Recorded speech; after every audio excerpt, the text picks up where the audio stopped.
Hi everyone. Today I wanted to talk about artists and the tools that they use. And this is whether it's like the latest game dev plugins for like Unity or kind of the flavor of the month synth or even like fancy Photoshop brushes. It's important to keep in mind that 9 times out of 10 your personal skill trumps any tool that is on the market right now. And this topic actually came to me while I was doing a trance production lesson. I recently found one through EDM Prod, and I had been wanting to write trance music for a long time, so I figured why not. However, the instructor used a bunch of synthesizers that I didn't have, so I decided to make everything using the stock sounds and effects that are in Ableton. Now, the end result wasn't exactly the same as, the tutorial, but I think overall it turned out really well. The track is actually playing in the background right now, and I'll have the link to the SoundCloud in the description below if you wanted to hear the whole thing. Either way, I realized that during these lessons that fancy tools really are there to streamline your production rather than make you like a better producer. Sure, sometimes these tools can offer very unique things, and like there's definitely tools out there for niche applications. But mainly you're buying these tools to save time during your production process. Basically save time and headaches, really. And beyond that, there's definitely something that is called gear lust, where you're always needing to buy the newest and the shiniest tool out there because it's going to revitalize your entire creative output, and it's going to completely change who you are as an artist. And that's mostly just marketing, And it's really important to know what tools you have and what you can do with them rather than just going out and buying more and more tools. And when you're working with software, especially, or synthesizers, it's important and, sometimes boring, but it's important to read the manual and just fully understand what the synthesizers can do. In my case, I was using Ableton's Analog, which is just a really, really basic synthesizer.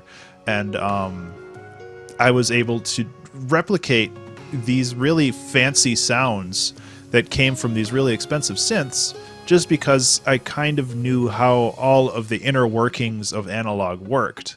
So it is boring to read manuals, but it genuinely helps when you are just trying to get into that creative state and you don't want to stop and read a manual. You have all that stuff in your head already. And really, I heard this from Reddit, but your maximum creative potential is determined by your willingness to learn everything about what you have. And I think that that's really, really profound. Like, your willingness to understand what you have is kind of determine how far you're going to go with what you have. Because if you're just going out and buying the flavor of the month tool, like, you're not going to always have the time to invest and truly understand how all that works. You're just going to move on to the next thing once somebody else tells you it's the best thing out there. And actually, a very similar thing can be found with guitars. Like, I know that there are people out there with huge arrays of guitars and amps and pedals and effects, and it's super cool to have all of those. But in the end, the quality of the music and giving that music life really comes down to the person holding that guitar. It doesn't saying that it doesn't matter isn't right, because all of that effects and everything can definitely imbue the song with something different. But if you can't play guitar well, all of those effects don't matter, I guess. So it's important to remember that your skills determine your output and not your tools. And having more options available doesn't always exactly mean that you're going to be a more creative person.